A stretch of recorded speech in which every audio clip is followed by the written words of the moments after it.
మన ప్రభు అయిన యేసుక్రీస్తు పరిశుద్ధ నామములో ఈ పాడ్కాస్ట్ ద్వారా వాక్యం ఉంటున్న ప్రతి వారికి నా హృదయపూర్వకమైనటువంటి వందనాలు. దేవుడు మిమ్మల్ని దీవించునుగాక. యెషయా గ్రంథము 26వ అధ్యాయము 3వ వచనం. ఎవని మనస్సు నీ మీద ఆనుకునునో వానిని నీవు పూర్ణ శాంతి గలవానిగా కాపాడుదువు, ఏలయనగా అతడు నీ యందు విశ్వాసం ఉంచి ఉన్నాడు. చదివినటువంటి వాక్య భాగంలో ఎవని మనస్సు ఆయన మీద ఆనుకుని ఉంటుందో వానిని ఆయన సాధారణమైనటువంటి శాంతి కాదు కానీ పూర్ణ శాంతం గలవానిగా చేస్తాడు అని. ఎందుకంటే ఆ పూర్ణ శాంతం ఆయన యందు విశ్వాసం ఉంచడం చేత మాత్రమే కలుగుతుంది. సాధారణంగా ఒక వ్యక్తి ధనం అధికంగా ఉన్నప్పుడు దొంగతనంకు గురి అవుతుంది, లేదా దీన్ని పోగొట్టుకోవాల్సి వస్తుందేమో అని ఒక బ్యాంకుకు వెళ్ళి ఆ బ్యాంకులో తన సొమ్మును జమ చేసి జాగ్రత్త పరుచుకున్న తర్వాత అతనికి అనిపిస్తుంది ఆ సమయంలో నాకిప్పుడు నెమ్మదిగా ఉన్నది, నాకిప్పుడు సమాధానంగా ఉన్నది, నాకిప్పుడు సంతోషంగా ఉన్నది అని. ఎందుకంటే అతని ధనం బ్యాంకులో పదిలముగా ఉన్నది అన్నటువంటి విశ్వాసం తనకి వచ్చింది. దాని అర్థం అతని యొక్క విశ్వాసం ఆ ధనాన్ని జాగ్రత్తగా కాపాడే ఆ బ్యాంక్ యాజమాన్యం మీద ఉన్నది, ఆ బ్యాంక్ పేరు మీద ఉన్నది. ఈ లోక సంబంధంగా శాంతి కొరకు, పూర్ణ శాంతి కొరకు, విశ్రాంతి కొరకు కొన్నిటిని మనం ఆశ్రయిస్తాం.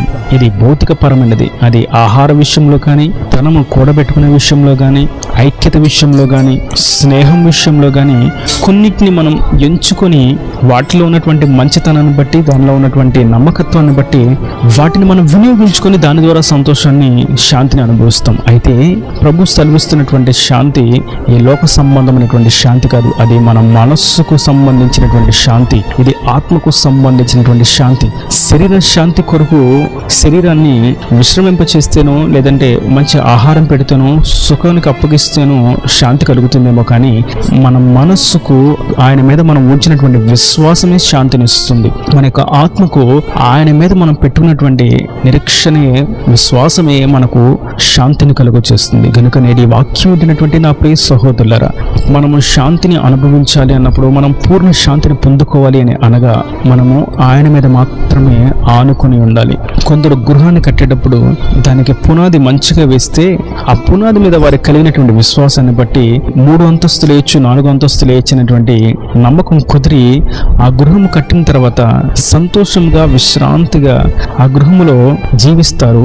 వారికి అది శాంతముగా ఉంటుంది, ప్రశాంతముగా ఉంటుంది.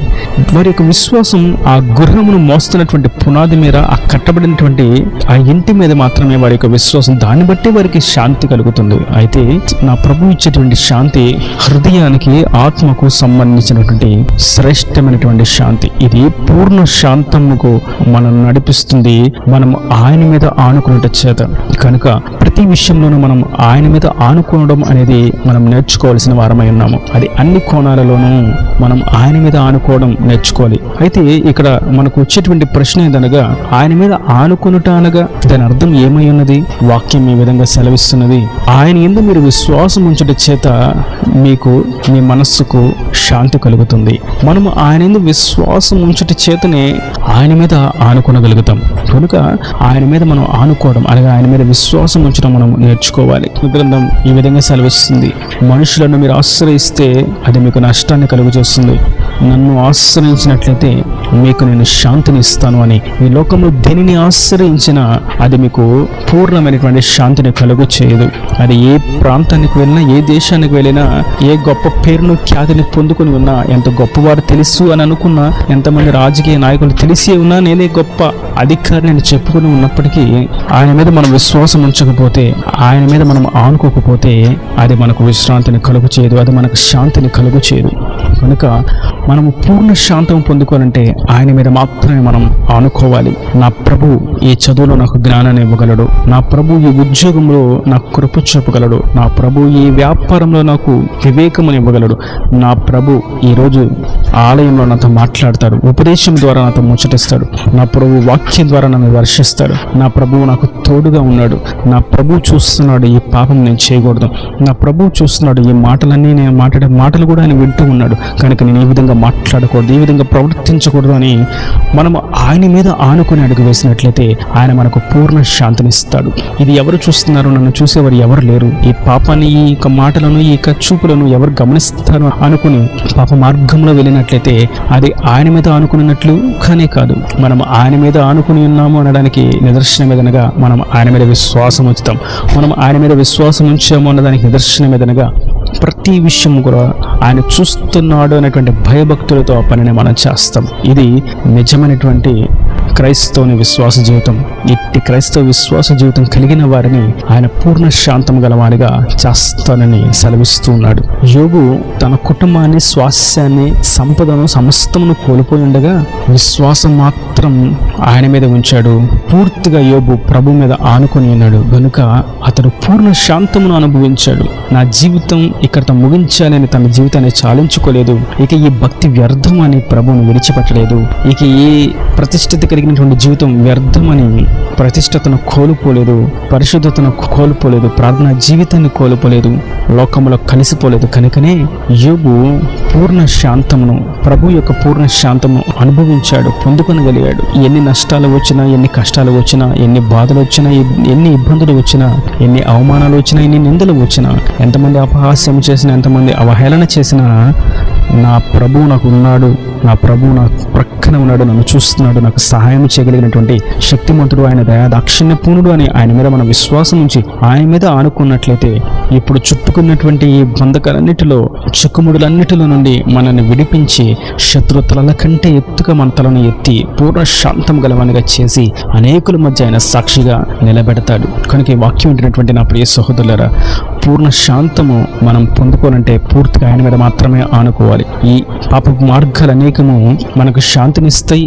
అని అబద్ధపు ప్రకటనలు చేస్తూ ఉంటాయి. అపవాది ఆ విధమైనటువంటి తప్పుడు మార్గాన్ని బోధిస్తూ ఉంటాడు. అయితే మనం గుర్తించవలసినటువంటి విషయం, ప్రభువు మీద ఆనుకుంటే గాని ఆ శాంతి, ఆ ప్రశాంతత, ఆ నెమ్మది మనకు దక్కదు అన్న సంగతిని గుర్తించిన వారంగా పూర్తిగా ఆయన మీద విశ్వాసం ఉంచి ప్రార్థనలను, వాక్య ధ్యానములను, వాక్యాన్ని వినే విషయంలోనూ, భక్తి కలిగి పరిశుద్ధంగా జీవించే విషయంలోనూ, ప్రతి విషయంలో మనం విశ్వాసంతో ముందడుగేసినట్లయితే ఆయన మనకు శాంతిని అనుగ్రహిస్తాడు.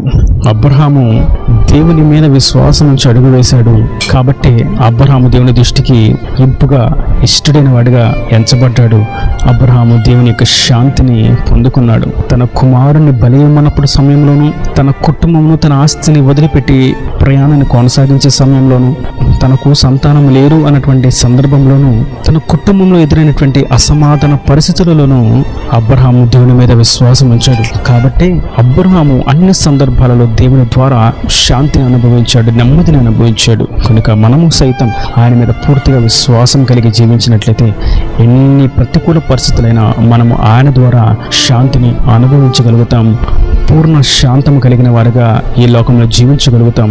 ప్రపంచమంతా ఒకటే మనలను ఒంటరి చేసి ఎదిరించడానికి, జయించడానికి, ఓడించడానికి, పడవేయడానికి ప్రయత్నం చేసిన ఆయన శాంతి మనలో ఉండి పూర్ణ శాంతిని కలుగు చేసి సంతోష సమాధానాలను, నెమ్మదిని, ధైర్యమును కలుగు చేస్తుంది. అట్టి విధంగా ఆయన మీద విశ్వాసం ఉంచి ఆయన మీద పూర్తిగా అనుకొని పూర్ణ శాంతమును మనం పొందుకుందుముగాక. ఈయన దేవుని మాటల ప్రతివాని హృదయం కట్టి ఫలింపు చేయంగాక. ఆమేన్. God bless you. తలల వంచు కన్నులు మూసినట్లయితే మీ కొరకు చిన్న ప్రార్థన.